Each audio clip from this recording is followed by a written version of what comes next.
Ó, se você estiver ouvindo esse barulho no seu carro, independente da marca que seja, ó, fica vendo.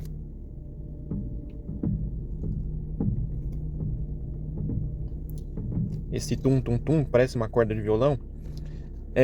Você pede para alguém virar aqui a direção para você e você vai colocar a mão na mola do carro lá fora. Se a mola estiver dando umas travadinhas na hora de virar, tipo, bem, você vai sentir mesmo, não vai dar para ver muito. Então, significa que é o rolamento do coxim do amortecedor. Eu troquei os dois coxins do amortecedor e o amortecedor achei que não ia ter problema nenhum, mas infelizmente tive. Então, coloca o rolamento e de preferência o coxim original do carro, aí você não vai ter essa dor de cabeça.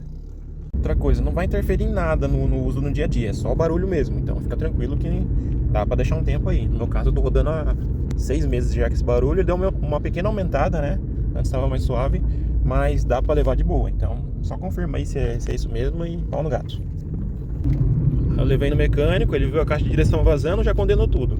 Aí se o bestão aqui troca a caixa de direção, ia continuar o mesmo barulho e não é a caixa de direção. A caixa de direção tá boa, só tá com um pequeno vazamento. E realmente é o rolamento do coxim. Então, tem que ficar ligeiro, né?